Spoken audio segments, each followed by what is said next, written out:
দর্শক, কথায় আছে মুখে মধু অন্তরে বিষ। মুখে মধু নিয়ে ২০ ঢালা দুই বাপ বেটা ৪২০, ২০-২০ 40 আর দুজন মিলে ৮৪০। এমন দুই প্রতারক পিতাপুত্রের ভয়ঙ্কর প্রতারণা নিয়েই আমাদের নতুনভাবে যাত্রা শুরু। ক্রাইম এডিশন টিমের প্রথম অনুসন্ধান, বাপ বেটা ৮৪০।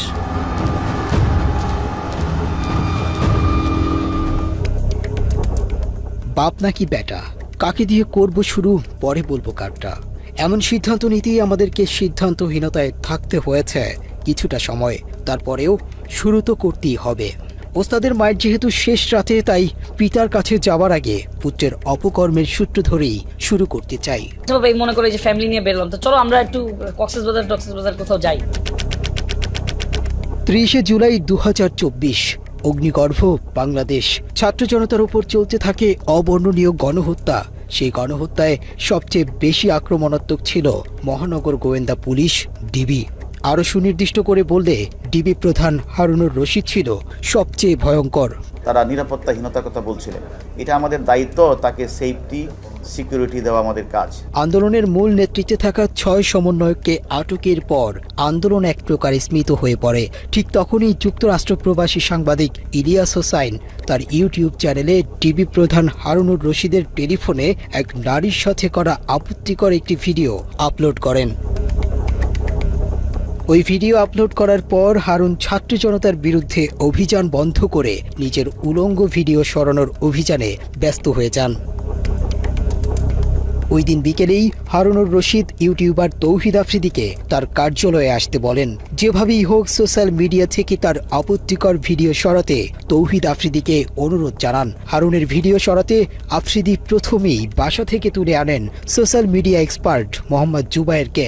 জুবায়ের জানান, রাতভর তাকে ডিবি কার্যালয়ে আটকে রেখে বিভিন্ন পেজ থেকে হারুনের ভিডিও সরাতে বাধ্য করে তৌহিদ আফ্রিদি। ইন্টারনেট সমস্যার মধ্যেও ফেসবুকের সাথে যোগাযোগ করে, টেলিগ্রামের সাথে যোগাযোগ করে সেগুলো রিমুভ করার জন্য যাবতীয় কমিউনিকেশন করতে থাকি। তো এরপর দিন দুপুরের দিকে ডিবি হারুন সাহেবের সাথে আমার দেখা হয় ডিবিতেই। তো উনিও তখন আমাকে নির্দেশনা দেয় যে যাতে করে ভিডিওটা কোথাও না থাকে সেটার বিষয়ে প্রয়োজনীয় ব্যবস্থা নিতে। তখন ডিবিতে আমার সাথে সমন্বয়ক যারা ছিল ওদের সাথে আমার দেখা হয়। ওইখানে আমার সাথে 2-3 জনের সাথে দেখা হয়েছিল। তখন তারা ওইখানে আটক অবস্থায় ছিল। এরপর আমি ডিবিতে লাঞ্চ করি। লাঞ্চ করার পরে বাসায় চলে আসি। বাসায় চলে আসার সময় ডিবি থেকে আমাকে বলা হয় যে কোনো প্রয়োজনে তারা আমাকে আবার ডাকবে। দর্শক, ডিবি প্রধান হারুনুর রশিদ তার নগ্ন ভিডিও সরাতে প্রথমেই কেন তৌহিদ আফ্রিদির কাছে গিয়েছিলেন, সেটাই আমাদের আজকের অনুসন্ধানের মূল বিষয়। তৌহিদ আফ্রিদিকে শুধুই একজন ইউটিউবার মনে করলে ভুল হবে, বরং আফ্রিদিকে মনে করা হতো একজন অনলাইন মাফিয়া, যার নিয়ন্ত্রণে চলতে হতো সোশ্যাল মিডিয়ার জনপ্রিয় সব কন্টেন্ট ক্রিয়েটরদেরকে। কথা মতো না চললেই শুরু হতো নির্যাতন। আফ্রিদির কথা না শুনেও উপায় নেই, কারণ ডিবি, এসবি, সিআইডি, এটিইউ কিংবা সিটিটিসির শীর্ষ কর্মকর্তাদের সাথে আফ্রিদির ছিল চরম ঘনিষ্ঠতা, যে কারণে সোশ্যাল মিডিয়া জনিত যে কোনো কাজে এসব গোয়েন্দা সংস্থা তৌহিদ আফ্রিদিকে কাজে লাগাতো। আমাদের কলিজার টুকরা আমার চাচা হারুন কাকা। ৩০শে জুলাই রাতে ডিবি প্রধান হারুনুর রশিদের গোপনাঙ্গ ওপেন হবার পর আবদুল্লাহ আল ইমরান নামে আরেকজনকে তুলে আনা হয়। হারুনের নগ্ন ভিডিও সরাতে তাকেও জোরপূর্বক বাধ্য করা হয়। টিভির হারুনের বেসিক্যালি একটা ভিডিও ভাইরাল হয়। তো ওই ভিডিওটা রিমুভের জন্য আমাকে নক করে, অ্যান্ড আমি বেসিক্যালি ওইটা রেকর্ড করে রাখি সেকেন্ড পার্টে। ওই ভিডিওটা রিমুভের জন্য বলে যে যত টাকা লাগে সে দিবে, জাস্ট ভিডিওটা সব জায়গা থেকে রিমুভ করতে হবে। তো আমরা বলি যে না, এটা পসিবল না, এটা সব জায়গায় ছড়ায় গেছে, আমার টিম এটা করতে পারবে না, মানে একটা কিছু তো বলতে হবে। সো আমি ওটা আসলে রেকর্ড করে রাখি। আবদুল্লাহ আল ইমরান তৌহিদ আফ্রিদির আরও অনেক কুকর্মের সাক্ষী, কারণ ইমরান এক সময় তৌহিদ আফ্রিদির ফেসবুক পেজের অ্যাডমিন হিসেবে দায়িত্ব পালন করেছেন। ও একটু নাটক সাজাচ্ছিল, বলতেছিল পেজ টেজ হ্যাক হয়ে যেতেছে, এই হইতেছে সেই হইতেছে। তো সাডেনলি ধরেন ওই টাইমে আমারে রিমুভ করে পেজ থেকে। এরপরেই বলে পেজ হ্যাক হয়ে গেছে, এই হয়েছে। তো আমি তো আসলে বুঝি নাটকটা তখন। আবদুল্লাহ আল ইমরান আফ্রিদির অপরাধের জগৎ থেকে বেরিয়ে যেতে চেয়েছিলেন, কিন্তু আফ্রিদির সাথে থেকে আওয়ামী লীগের পক্ষে কাজ না করতে চাওয়ায় খেসারত দিতে হয়েছে তাকে। ট্রেনে যখন আমি পোস্ট করি একটু ইনডিরেক্টলি যে ইনফ্লুয়েন্সারদেরকে আমি ইনফ্লুয়েন্সা বলি, অ্যান্ড বড়লোকের এক ছেলে এরকম ম্যানেজ করতেছে, এই সেই হয়। তো তখন আসলে আলটিমেটলি পোস্টটা একটু যখন রিচ পাওয়া শুরু হয়, তখন আমি প্রশাসনিক জায়গা থেকে আর যেটা সিটিটিসি ছিল ওই টাইমে। সো ওই জায়গার এক কর্মকর্তা থেকে আসলে ফোন পাই। ইমরানের সাথে আফ্রিদির একটি গোপন ফোন রেকর্ড আমাদের হাতে এসেছে, যেখানে দেখা যায় আওয়ামী লীগের পক্ষে কাজ করতে রাজি না হওয়ায় ইমরানকে সরকারি বাহিনীর ভয় দেখানো হচ্ছে। হ্যাঁ ভাই, কথা বললাম, ওরা বললো যে ভাই এটা পসিবল হবে না, কারণ হচ্ছে অনেক জায়গায় চলে গেছে, তো অনেকে রাইট ম্যানেজারে আছে, সো এতগুলো ভিডিও আসলে এগুলো এভাবে রিমুভ করতে পারবে না। মানে ফেসবুক থেকে 90% রিমুভ করলেও হয় ভাই পসিবল? এখন আসলে পসিবল হবে না, ওরা এটাই বললো যে ভাই মানা করে দেন, এটা পসিবল হবে না এভাবে। এটা কি ড্রাইভে যাচ্ছে না? হ্যাঁ, ড্রাইভ, টেলিগ্রাম গ্রুপ, ইভেন অনেক ওয়েবসাইট, আমার সিআইডি থেকেও ফোন দিছিল, পসিবল তো না। বলছি যে আমি তো ঢাকার বাইরে, এখানে নেটওয়ার্কের অবস্থা বাজে, অ্যান্ড সেকেন্ড থিং হচ্ছে কথা বললো যে এটা আসলে ওইভাবে পসিবল না। ডিবি প্রধান হারুনের পক্ষ হয়ে তৌহিদ আফ্রিদি কল করার কিছুক্ষণ পরেই আব্দুল্লাহ আল ইমরান ফেসবুকে একটি পোস্ট করেন। এর কিছুক্ষণ পরেই সিটিটিসি থেকে ইমরানকে একজন কল করে পোস্টটি সরিয়ে ফেলতে বলেন। তুমি আফ্রিদিকে নিয়ে একটা পোস্ট দিয়েছো, এটা আমি কোনো আফ্রিদি বা কারো করে কোনো পোস্ট করি নাই। আমি একটা পোস্ট করছি, সেটা হচ্ছে ইনফ্লুয়েন্সার নিয়ে। ওইটা করে দরকার নেই, ওই পোস্টটা রাখার দরকার, ওইটাতে একটা ঝামেলা তৈরি হয়। তুমি তো আমার তো করে আন্দোলনের পক্ষে বা ওদের কোনো পোস্টটাও বা ব্যক্তি বিশেষ রকম গোষ্ঠী বিশেষ কি করে দিও না, তাতে কিছু জায়গায় ঝামেলা হচ্ছে বা না, দেখো যে আমার পর্যন্ত আসছে। আফ্রিদির সাথে দীর্ঘদিন কাজ করেছে এমন আরও অনেকের সন্ধান আমরা পেয়েছি, যাদের সবার গল্প প্রায় একই রকম। তৌহিদ আফ্রিদির নির্যাতনের শিকার হয়েছেন জনপ্রিয় content creator Swapan Ahmed.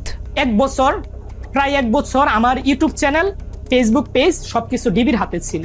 First দিন যখন আমি ডিবি অফিসে যাই, ওই দিন পিছন থেকে একজন ডিবি বলতেছিল যে স্বপন ভাই কার সাথে লাগতে গেছেন, আপনি জানেন না ডিবি হারুনের কি লাগে আফ্রিদি, আপনি আফ্রিদির সাথে লাগতে গেছেন। স্বপনের মূল সমস্যা ছিল সে আলেমদের পক্ষে এবং ভারতের বিপক্ষে কন্টেন্ট তৈরি করতেন, যে কারণে আফ্রিদি তাকে এ ধরনের কন্টেন্ট বানাতে নিষেধ করেন। আফ্রিদির কথা মতো আওয়ামী লীগের পক্ষে কাজ না করায় স্বপনকে আদালতের বারান্দায় পর্যন্ত যেতে হয়েছে।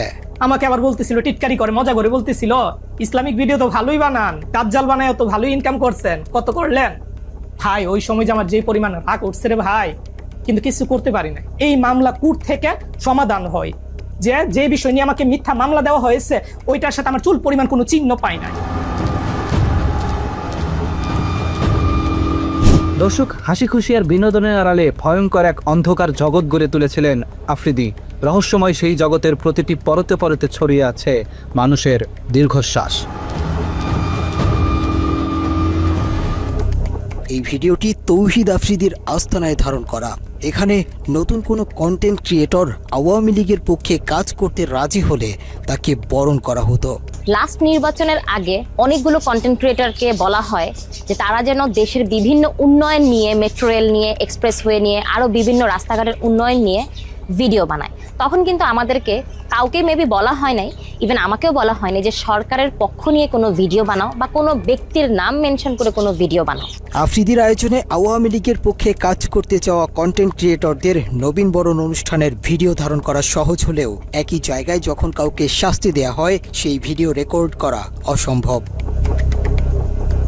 তৌহিদ আফ্রিদির নির্মম নির্যাতনের শিকার ব্লগারদের মধ্যে সবচেয়ে বেশি নির্যাতিত হয়েছেন সায়েম। তুচ্ছ ঘটনাকে কেন্দ্র করে সায়েমকে প্রধানমন্ত্রী কার্যালয়ের পাশে ইসিবি চত্বরের একটি ভবনে নিয়ে নির্মম নির্যাতন করা হয়। আজকে ওঠার মতো তথ্য হলো নির্যাতনের সময় আফ্রিদির সাথে একজন ব্রিগেডিয়ার জেনারেল সহ আরও ঊর্ধ্বতন অনেকে উপস্থিত ছিলেন। ও এখানে পায়ের উপর পা তুলে বসে হচ্ছে, একটা বেনসন সিগারেট চাইলো, সিগারেট ধরায়া বলতেছে ভাই এবার বিচার করেন। তো ওইখানে ব্রিগেডিয়ার জেনারেল কবির থেকে স্টার্ট করে কয়েকজন ছিলেন এবং ওখানে বলতেছিলেন যে বাকি এটা হচ্ছে ইসিবি চত্বরের ওয়াসি টাওয়ার। মানে বেধড়ক মারধর স্টার্ট করে আফ্রিদি নিজে। ও এক হাতে সিগারেট খাইতে থাকে আর এক হাতে আমাকে ঠাস ঠাস করে প্রায় মানে আমি তো গুনতে পারি নাই, কারণ আমি তো অনেক মারধরের শিকার হয়েছি। প্রায় 30 থেকে 35টা থাপ্পড়ও আমাকে মারে খুব জোরে জোরে। আর আমি স্টিল বসেছিলাম, যে আসলে মানে আমাকে বসাই রাখছিল এরকম একটা চেয়ারের মধ্যে যে আমার আসলে নড়াচড়া করার কোনো ওয়ে ছিল না। অ্যান্ড তখনই বুঝতেছিলাম যে এই পুরো অফিসটা আসলে ওর আন্ডারেই চলে, কারণ যেখানে বসে ও সিগারেট খাচ্ছে, মেজরের সামনে ও সিগারেট খাচ্ছে, পরিচয় দিচ্ছে ব্রিগেডিয়ার কবির, সেখানে প্রাইম মিনিস্টারের সাথে ছবি, এখানে আমাকে বলতেছে এখানে অনেক এমপিরা এসে মারধরের শিকার হয়, মাইক খেয়ে যায়, এরপরে ওদের শিক্ষা হয়, আর যদি শিক্ষা না হয় তাহলে গুম করে দেওয়া হয়। তো এরপর থেকে আসলে আমরা জিম্মি হয়ে যাই যে ও তো এরকম একটা বাজে ভিডিও আমাদের করে রাখছে। সরকারি বাহিনীর কর্মকর্তাদের সামনে আফ্রিদি সায়েমের মাথায় পিস্তল ঠেকিয়ে গুম করে ফেলার ভয় দেখায়। তোকে এখন গুম করে দেওয়া, তোর লাশ কই পড়বে এটা তোর মা বোনও খুঁজে পাবে না, তোর তো বাপ নাই, তুই তো বুঝবি না, তোর মা বোন তোরা হারাইলে বুঝবে। তুই যাই হবে তোর সাথে এটা তুই সহ্য করে নিস। ওর বাবার আর্মসের বিজনেস 2009-10 থেকে, মানে এইভাবে আমাদেরকে বলে অনেক ভয় দেখাইতো। তো ওইখানে ও নিজে পিস্তল নিয়ে যায়, আমাদেরকে পিস্তল দেখাইতে যায়। আমাদের অনুসন্ধানে আফ্রিদির নির্মম নির্যাতনের প্রত্যক্ষদর্শী আরেকজনকে পেয়েছে, যিনি দুঃখ সহ সেই দিনগুলোর ভয়াবহতা তুলে ধরেছেন। কোনো না কোনোভাবে একটা ভিডিও করবে, উল্টাপাল্টা কোনো একটা ভিডিও করবে, ধরেন ওটা যদি মানে এনাফ এভিডেন্স না হয় এটা ব্ল্যাকমেলের ক্ষেত্রে, তখন ও কী করবে, একটা মেয়ে দিয়ে দিবে, মেয়ে দিয়ে। কারণ ওই জিনিসটা তো ভাই মানুষের সমাজে কলঙ্কিতভাবে মানুষ দেখে বা ওরা খারাপ চোখে দেখবে। সো ওই রকম কোনো না কোনোভাবে ওই মানুষটার অপদস্থ করার জন্য ওই রকমভাবে ওরা ডাউনফলে আনবে। আনানোর পর দেন ওই মানুষটা তো জানে না, ওই মানুষটা জানে সে এনজয় করছে, পার্টি করছে। দেন কোনো দিন যদি ওই মানুষটা ওর কথার বিপরীতে যায়, তখন ওরে পিছন থেকে ঘাড় মটকা ধরার জন্য ওর ওই ভিডিও, ওর ওই সব জিনিস দিয়ে ও মানুষের ট্র্যাপ করে থাকে। জুলাই আন্দোলনেও আফ্রিদি দেশের জনপ্রিয় সব কন্টেন্ট ক্রিয়েটরদেরকে হুমকি দিয়ে সরকারের পক্ষে কাজে লাগানোর সব রকমের অপচেষ্টা চালিয়েছেন। ও সব ইনফ্লুয়েন্সারদের লিড দেওয়ার চেষ্টা করছে কেমনে, গভর্নমেন্টের পক্ষে ভিডিও বানাতে হবে, গভর্নমেন্টের পক্ষে ভিডিও বানাইলে তোমাদের মানে ফিউচার ব্যাকআপ আমরা দিব। এইভাবে ও মানুষ সব মানে ম্যাক্সিমাম ক্রিয়েটররে ওইভাবে মানে টাকার লোভ দিছে, যারা টাকার লোভে গেছে ভিডিও করছে তারা অনেকভাবে অপদস্থ হয়েছে। আফ্রিদির বিরুদ্ধে বেশ কয়েকজন ভুক্তভোগী নারীকে বিয়ের প্রলোভন দেখিয়ে শারীরিক সম্পর্ক করার অভিযোগ পাওয়া গিয়েছে। তাদের মধ্যে একজন এই নারী। আমি সোশ্যাল মিডিয়াতে বিভিন্ন রকমের কন্টেন্ট বানিয়ে থাকি। নাম প্রকাশে অনিচ্ছুক ওই নারীর অভিযোগ, দীর্ঘদিন তার সাথে শারীরিক সম্পর্কের পর হঠাৎ করেই আফ্রিদি তাকে ছুঁড়ে ফেলে। তৌহিদুল আফ্রিদির সাথে আমার একটা বন্ধুর মাধ্যমে যোগাযোগ হয়। তো ও আমাকে বিভিন্ন রকমের সহায়তার হেল্পেরই দেখায়, যে আমাকে আশ্বাস দেয় যে আমাকে কন্টেন্ট ক্রিয়েট করতেও আমাকে হেল্প করবে। এভাবে করে আমাদের কথা চলতে থাকতো, এক সময় মানে সম্পর্কের দিকে এগিয়ে যায়। ভুক্তভোগী ওই নারী শেষ পর্যন্ত চেষ্টা করেছিল আফ্রিদির সাথে সংসার করবার, কিন্তু টিভি অফিসে ডেকে নিয়ে তাকে গায়েব করে দেওয়ার হুমকি দেয়া হয়। তারপর আফ্রিদির সাথে সংসারের স্বপ্ন শেষ হয়ে যায় তার। সবশেষ আফ্রিদির সাথে তার সম্পর্কের বিষয়টি সোশ্যাল মিডিয়াতে প্রকাশের হুমকি দিলে আফ্রিদি তাকে উল্টো হুমকি দেয় মুনিয়ার মতো পৃথিবী থেকে সরিয়ে দেয়ার। আমি জানতে পারি যে বিভিন্ন মেয়েদের সাথে ওর সম্পর্ক আছে, ইভেন মুনিয়া নামে যে একটা মেয়ে আছে ওর সাথে ওর সম্পর্ক। তো আমি এটা জেনে ওর সাথে আমি একটু রাগারাগি করি, কারণ এটা স্বাভাবিক, আমার একটু খারাপ লাগতেই পারে, আমি যেহেতু ওকে ভালোবেসে ফেলেছি। তো ওকে আমি বলার পরেও আমার সাথে খুব বাজেভাবে রিয়াক্ট নেয়, বলে যে একসময় এরকম বলে যে মুনিয়ার যেরকম অবস্থা হয়েছে আমারও ঠিক সেরকম অবস্থা হবে, মানে ইনডিরেক্টলি ও আমাকে ভর্তার হুমকি দেয়। ওই নারীর অভিযোগের সূত্র ধরে আমরা বেশ কিছু ফোন রেকর্ড হাতে পাই, যেখানে মুনিয়ার বাসায় আফ্রিদির যাওয়া আসা এবং বিভিন্ন সময় ঘনিষ্ঠতার প্রমাণ মেলে। মুনিয়ার সাথে আফ্রিদির ঘনিষ্ঠতা এবং আরেক প্রেমিকার বক্তব্য মেলারে মুনিয়ার হত্যার রহস্য অন্যদিকে মোড় নিতে পারে। কি জানি মাত্র বললাম, এটা রিপিট করো। বলছে রসকস থাকবে না, মানে তুমি টাইম দিবা না, এটা তো আছেই। ও রসকস থাকবে না বিয়ের পর, বিয়ের আগেই রসকস না, বিয়ের পর তো আরো দূরের কথা। ঠিক আছে, উনি কিভাবে বললো? ওনাকে আমি কি তোমার উপরে কিচ্ছু। হ্যালো, হ্যাঁ কোথায় তুমি? হ্যালো, হ্যাঁ কই, কি করো? এই যে আমি রাত্রেবেলার মধ্যে আসতেছি। ও কোথায় আসবা? তোমার ঠিক করবো রাতে। আচ্ছা ঠিক আছে, ফোন দিও, আগেই জানাও। হ্যালো, হ্যাঁ কোথায় তুমি? অফিস কাজে। অফিসে কি গাড়ি চালাও? না অফিস। আচ্ছা তো এখন কি করবো বলো একটু। কি করবো মানে বুঝিনি। মানে আজকে দেখা করবেন আমার সাথে একটু রাত্রে? না আমি মানে মাত্র ইন্টারকন্টিনেন্টাল থেকে বেরোচ্ছি। হ্যাঁ আমার কথা হচ্ছে আমি আসতে পারবো, কোনো সমস্যা নেই, কিন্তু আমি তো একটু ড্রাঙ্ক। প্রবলেম হবে? না সমস্যা কি, আচ্ছা ওই কথা বলতে পারো না, হইছে মাইকাবা। হ্যাঁ বুঝি নাই, মাইকাবা গাদা। কেন গাদা? কেন তুমি এত ন্যাচারাল ভাবে কথা বলতে পারতা? হ্যাঁ আমি ন্যাচারালি কথা বলি। হ্যাঁ কি করো? আচ্ছা যাক একটু 1%। হ্যাঁ এটা আমি একটু জানা। আর এই আমি আসছি। এত দুষ্ট কেন তুমি?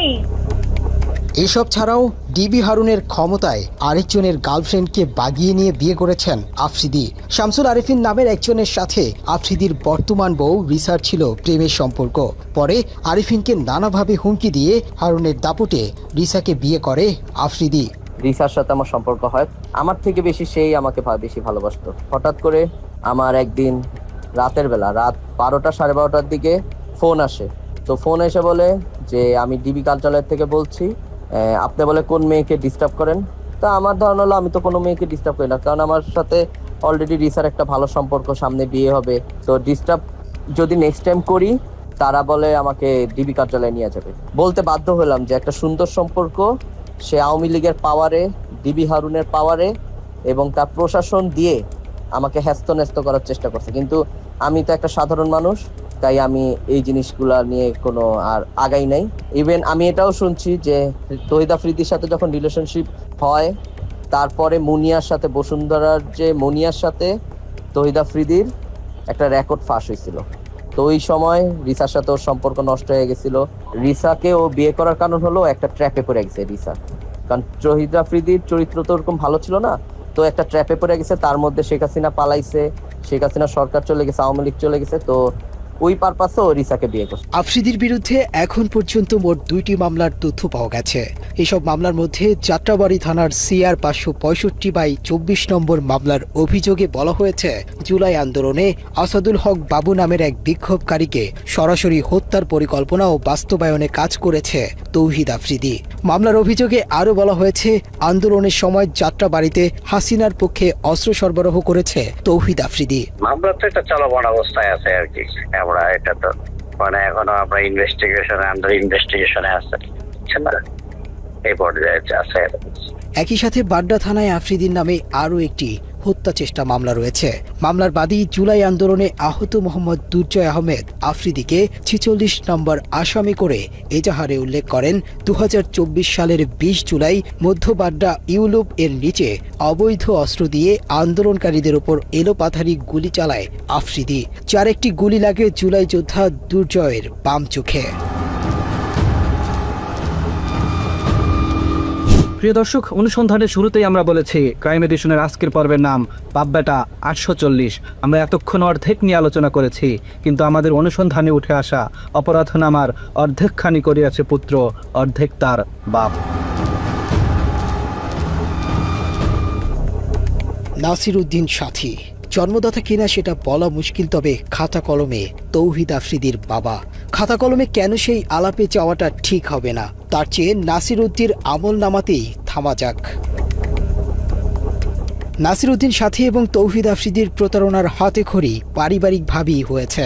একসময় নুন আনতে পান্তা ফুরানো সাথীর অর্থবিত্তের পুরোটাই জোর জবরদস্তি আর 2 নম্বরি করে কামানো। কাঁথা বালিশ মাথায় নিয়ে লঞ্চে চড়ে ঢাকায় আসার আগে জমি দখলের কৌশলটা সাথী বরিশাল থেকেই অনুশীলন করে এসেছেন। নাসির উদ্দিন সাথীর উত্থানের একমাত্র সিঁড়ি মাই টিভি, কিন্তু সেই মাই টিভি দখলের ভয়ঙ্কর গল্প শুনলে আতকে উঠবেন। নাসির উদ্দিন সাথী নিজেকে মাই টিভির চেয়ারম্যান দাবি করলেও তিনি ছিলেন মাই টিভির একজন কর্মচারী মাত্র। অনুসন্ধানে আমরা বিলকিস বেগম নামে এক নারীর সন্ধান পেয়েছি, যিনি মাই টিভির আসল প্রতিষ্ঠাতা। বিলকিস বেগমের আস্থাভাজন কর্মচারী নাসির উদ্দিন সাথী যেভাবে মাই টিভি দখল করেছেন, সেই গল্প সিনেমাকেও হার মানাবে। নাসির উদ্দিন সাথে আমার পরিচয় ছিল, ও একটা এডিটিং হাউস ছিল শান্তিনগরে, ও সব জায়গায় সিডি দিত, সব প্রত্যেকটা চ্যানেলে সিডি দিত। ও আমাকে সিডি দিতে আসছে, সিডি দিতে আইসা পরিচয় হয়েছে। তখন ওই যে আসতে যাইতে একটা কোনো সম্পর্ক সৃষ্টি হয়েছে, ভাই বোনের সম্পর্ক। সেই সুবাদে সে আমার চ্যানেলে রয়েছে। ও তো টাকা পয়সা ছিল না, একটা সময় কোনো টাকা পয়সা ছিল না, বড়লোক হয়েছে। ও মানুষকে বলছে যে আমি মাই টিভির মালিক, বলে মানুষকে ঠকায় টাকা নিছে, মালিক বানাবে। কিন্তু ও তো মালিক বানাতে পারবো, মালিক তো আমি বানাতে পারবো, কারণ প্রতিষ্ঠানের মালিক আমি বানাতে পারবো। ও সবার কাছে টাকা নিয়ে তারপরে ওই মালিকগুলো হয়েছে। ওর একটা হাউস ছিল, ও একটা এডিটর ছিল, জাস্ট একজন এডিটর।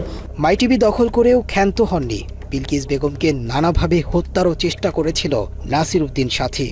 এখনও আমি চলতে পারি না রাস্তায়, ও আমাকে বাইরের দিয়ে লোকজন দিয়ে আমাকে অ্যাটাক করে, আমাকে ভয়ভীতি দেখায় যে মাই টিভি আপনি চালাবেন না, মাই টিভিতে আপনি আসবেন না, মাই টিভি আমরা চালাবো। তাতেই সব দিকেই লাগায় রাখছে লোকজন, এরকম সন্ত্রাস পার্টি এগুলো আমাকে হয়রানি করে, এখনও করতেছে। মাই টিভির চেয়ারম্যানের ছেলে পরিচয় দিয়ে সম্ভ্রান্ত বিত্তবান পরিবারের সন্তান হিসেবে হেলিকপ্টারে ঘুরে বেড়ানো তৌহিদ আফ্রিদির পিতা ছিলেন বিলকিস বেগমের স্বল্প বেতনের কর্মচারী। এক সময় যার 10 টাকার জন্যও বিলকিস বেগমের কাছে হাত পাততে হতো।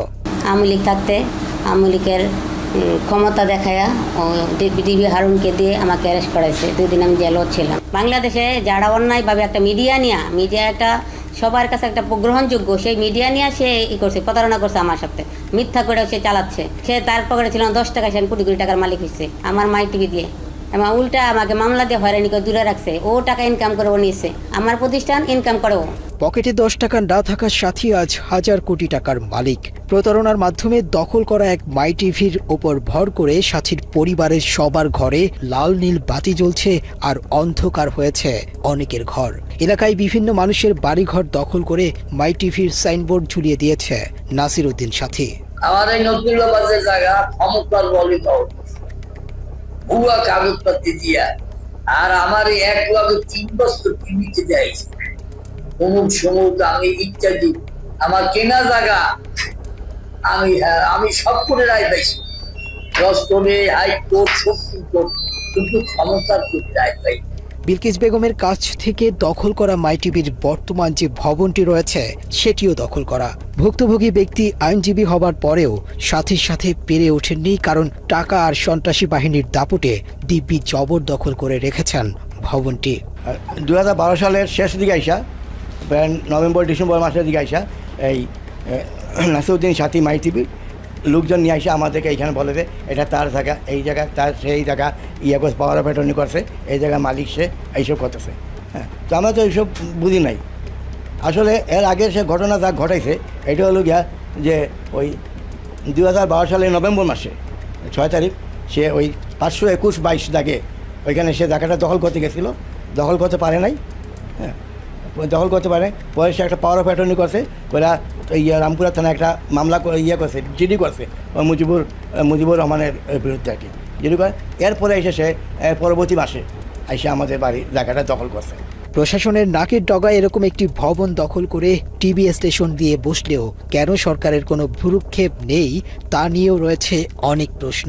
আইন বহির্ভূতভাবে ওনার দুর্বলতার সুযোগই হোক আর পারিপার্শ্বিক বেআইনি ক্ষমতা ইউজ করেই হোক, ওনাকে তা ওনার প্রকৃত প্রতিষ্ঠান থেকে দূরে সরিয়ে রাখা হয়েছে।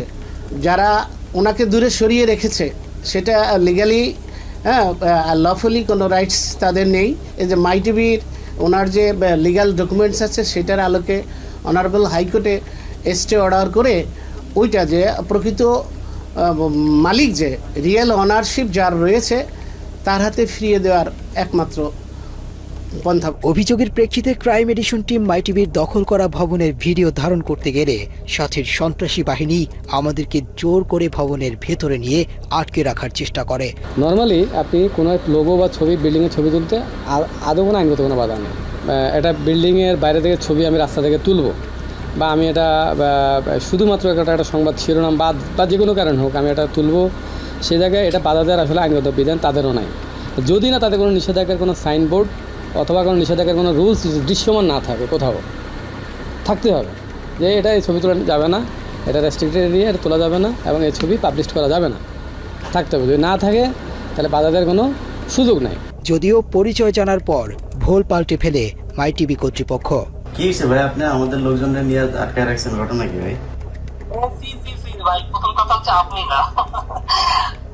না এই মাঝখানে এরা যে আসছে এগুলো জানি না।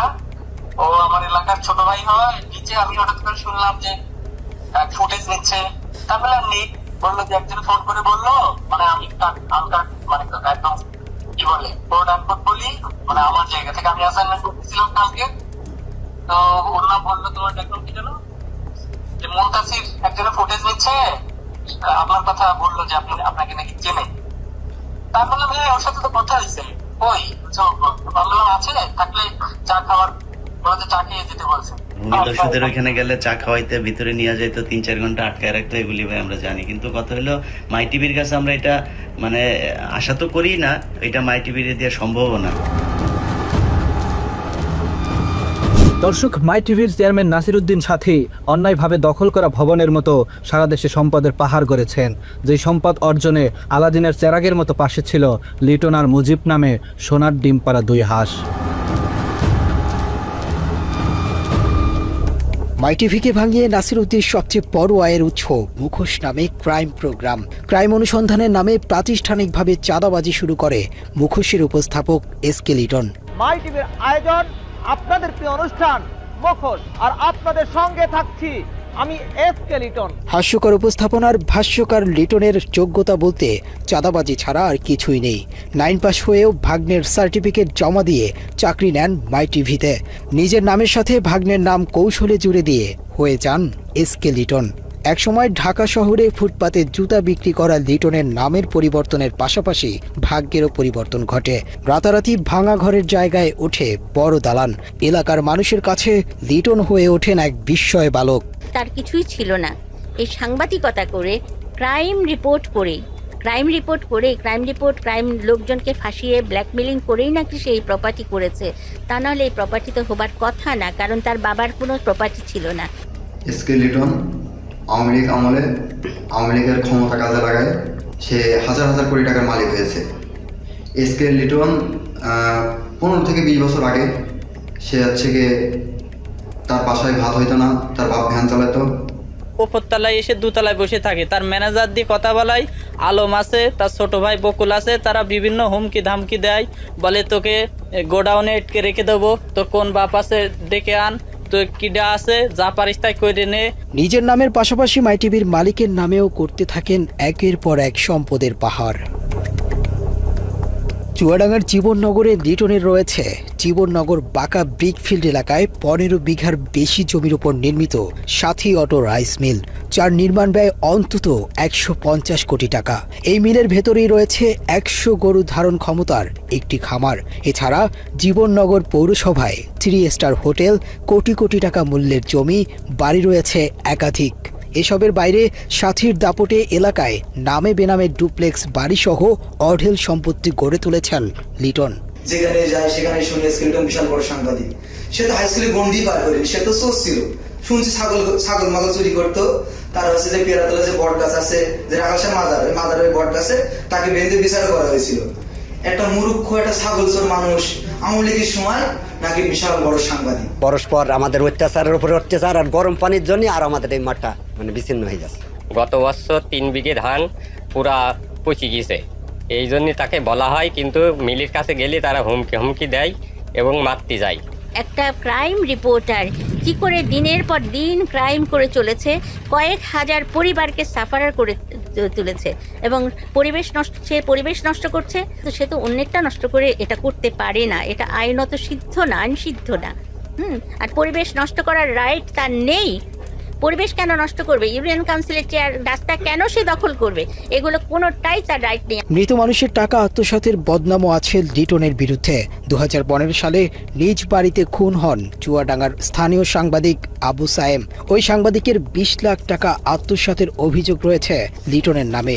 তো টাকা যে এসকে লিটন আত্মসাৎ করেছে সেটা আমরা পরে বুঝতে পারলাম, কারণ আমার চাচা মারা যাওয়ার পরবর্তীতে উনি আর একবারের জন্য আমাদের ফ্যামিলির সাথে যোগাযোগ করেনি।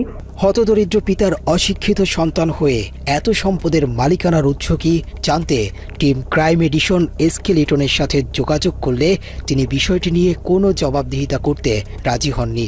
আপনি যদি বলতেন যে মানে এই প্রপার্টির উৎসটা কি আসলে? কিসের উৎস? উৎসটা মানে আপনি কি বলতে চান?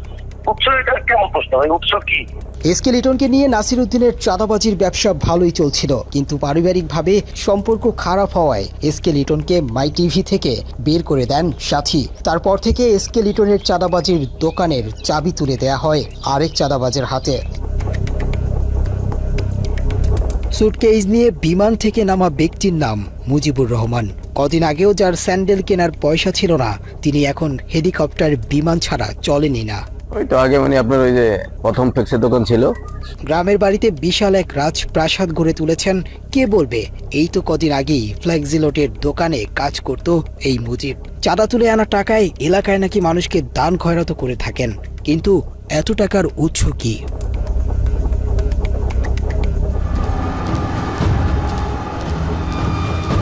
প্রিয় দর্শক, অভিনব প্রতারক নাসিরউদ্দিন সাথী এবং তার কুপুত্র তৌহিদ আফ্রিদি সম্প্রতি শিক্ষার্থী হত্যা চেষ্টা মামলায় আটক হয়েছেন, কিন্তু আটকে রাখা যাবে কিনা বলা মুশকিল। কারণ আইন তার নিজস্ব গতিতে চললেও সাথী এবং আফ্রিদি মনে করেন তাদের গতি আইনের চেয়েও অনেক বেশি। জেলে ঢোকার আগেই তারা বের হবার দরজা খুলে গেছেন। নাসিরউদ্দিন সাথী এবং তার ক্রাইম পার্টনার পুত্র যাত্রাবাড়ি থানার হত্যা মামলা থেকে বাঁচতে সূক্ষ্ম এক পরিকল্পনা সাজিয়েছিল। সাথীর ব্যক্তিগত আইনি পরামর্শককে তিনি মানবাধিকার সংস্থার আইনজীবী সাজিয়ে বাদীর কাছে পাঠান। মামলার বাদীকে বিনামূল্যে আইনি সহায়তা দেওয়ার কথা বলে আফজাল হোসেন নামের ওই আইনজীবী মামলাটি বাগিয়ে নেয়। তারপর থেকেই ওই আইনজীবী নাসিরউদ্দিন সাথী ও তার ছেলেকে মামলা থেকে বাদ দেওয়ার জন্যে বাদীকে নানাভাবে ম্যানেজের চেষ্টা করতে থাকেন। শোনার পর বলে ঠিক আছে, যা হওয়ার হয়েছে আপনারা আমাকে সহযোগিতা করেন। আর ওই যে এখানে 3টা বাচ্চা আছে এবং বয়স্ক লোক আছে, ওরাও গরিব। হ্যাঁ, তা আমরা আমার তরফ থেকে আপনাকে একটা দিব, 3টা বাচ্চাকে 10 লাখ করে 30 লাখ টাকা দিব। এরই ধারাবাহিকতায় ওই আইনজীবীর পরামর্শে বাদী গুলশানের একটি বাসায় যায়। সেখানে তাকে গুম করে ফেলার ভয় দেখিয়ে কিছু টাকা হাতে তুলে দিয়ে ভিডিও করতে বাধ্য করা হয়। সেই ভিডিওটি এখনো তৌহিদ আফ্রিদির হেফাজতে রয়েছে। আমার শ্বশুরকে আমাদেরকে সবাইকে নিয়ে সরাসরি চলে গেল ওদের বাসায়। হ্যাঁ, ওদের বাসায় নিয়ে গিয়ে ওইখানে ছবি টবি সবকিছু তুললো। হ্যাঁ, তুলে তারপর আমাদেরকে এখান থেকে বিদায় ছবি তুললেন এবং সাথে সাথে যে ভিডিও করতেছে এবং আমার শ্বশুরকে আমরা তো বলেছিলাম উনি দাঁড়ায় ছিল। আমার শ্বশুর দাঁড়ায় জিজ্ঞেস করতেছে যে আপনাদেরকে আমরা কোনো জোর করে কোনো কিছু করেছি, আমরা আপনার কোনো প্রেশার ক্রিয়েট করেছি আপনাকে, নাকি আপনি স্বেচ্ছায় আমাদেরকে দিয়েছেন? আমার শ্বশুর কি বলবো, উনি বলেন না আমি তো স্বেচ্ছায় দিয়েছি। হ্যাঁ, আমরা আপনাকে কোনো অত্যাচার করছি না, কি আপনাকে প্রেশার দিয়েছি, এই ধরনের আর কি কথাবার্তা বলে ওরা আচ্ছা ঠিক আছে। গুলশানের ঘটনার পর ওই আইনজীবীর আসল পরিচয় জানতে পেরে বাদী তার মামলাটি অন্য আইনজীবীকে দিতে চাইলেও সে এনওসি দিতে গড়িমসি করে। আমরা জানতে পারি যে আমাদের পক্ষের উকিল নাকি আসামি পক্ষে হয়ে কাজ করতেছে। পরে তখন আমরা যখন বলি তো ওনাকে, তখন ওনার সাথে আমাদের অনেক তর্কাতর্কি হয়। এক পর্যায়ে আমরা বলি যে আমরা আপনার কাছে আর মামলাটা রাখবো না, আপনার কাছে মামলাটা রাখা মানে আমাদের মামলাটা নষ্ট হয়ে যাওয়া। তখন আমরা যখন মামলা এনওসি চাই তখন আমাদেরকে সে এনওসি দিতে না করে, যে এনওসি সে দিবে না। যদি আমাদেরকে একান্ত এনওসি নিতে হয় তাহলে আসামি পক্ষের সাথে কথা বলতে হবে। এমনকি বাদীপক্ষ আফজালের কাছ থেকে এনওসি নিতে গেলে তিনি বলেন মাই টিভি থেকে এনওসি আনতে। ওনারা মনে হয় আপনার কাছ থেকে এনওসিটা চেয়েছিল আর কি। হ্যাঁ জি, তখন আপনি বলছিলেন যে এই বিষয়ে কথা বলতে, এই জন্য আমি কল দিলাম যে আপনি এনওসিটা আপনি কবে নাগাদ দিচ্ছেন। এটা ব্যাপার হলো কি, আমার সাথে কথা বলে আসলে খুব বেশি একটা সুবিধা হবে না, কারণ হচ্ছে এটা ডিল করে হচ্ছে মজিবের সাথে একটু কথা বলেন, সেটা বেটার হবে। মজিব হলো মাই টিভির। তো ভাইয়া এখানে তো কেস তো আর মাই টিভির না, কেস তো এখানে জয়নাল আবেদিনের। আমার মাই টিভি এখানে আসামি না এখানে। কয়েক দফা এনওসি দেওয়ার কথা বলেও প্রতারক আইনজীবী আফজাল বাদীপক্ষকে সেটি দেয়নি এখন পর্যন্ত। আইন অনুযায়ী ধরেন বাদীপক্ষ এখন আপনাকে চাচ্ছে না আপনার কাছ থেকে, মামলাটা অন্য একজন আইনজীবীকে দিবে। সেই ক্ষেত্রে এই এনওসিটা নেওয়ার ক্ষেত্রে মানে কোনো প্রতিবন্ধকতা আছে নাকি? এটা কি মানে জটিলতা আছে কোনো?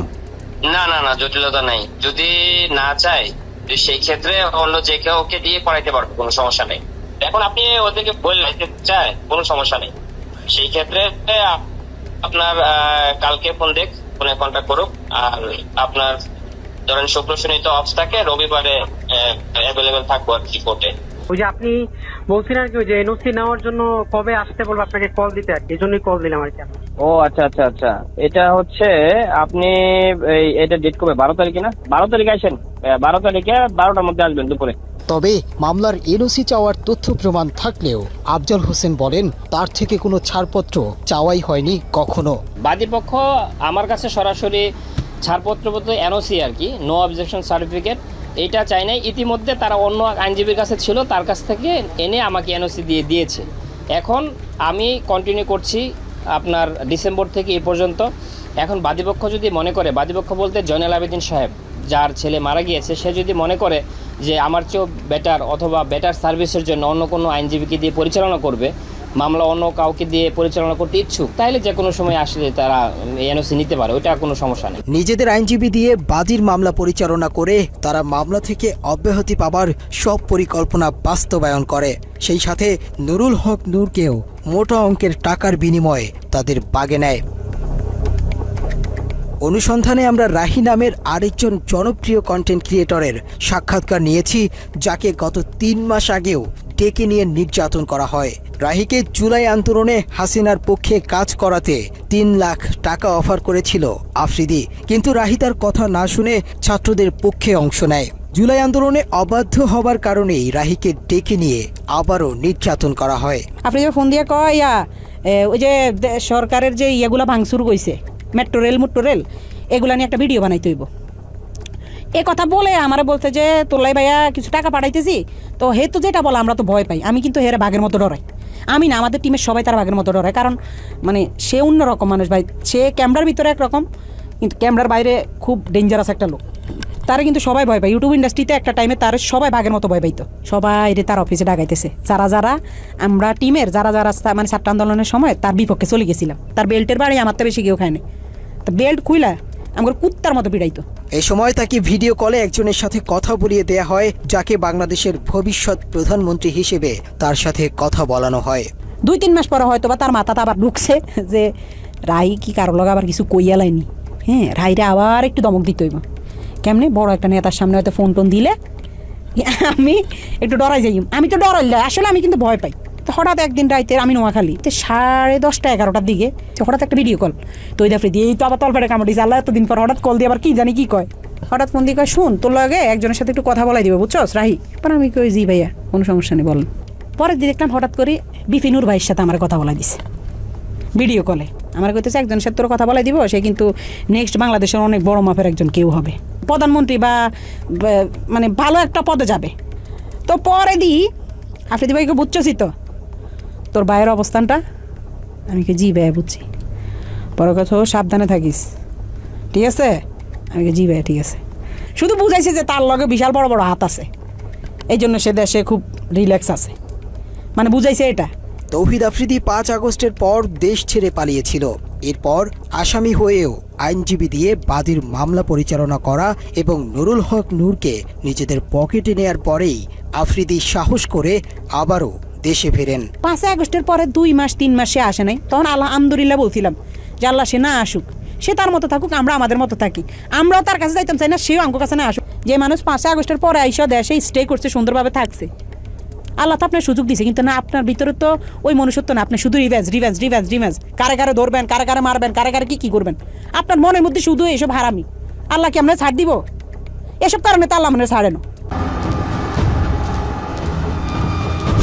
এভাবেই বাপ বেটা মিলে তিলে তিলে গড়ে তুলেছেন অপরাধের এক ভয়ঙ্কর সাম্রাজ্য।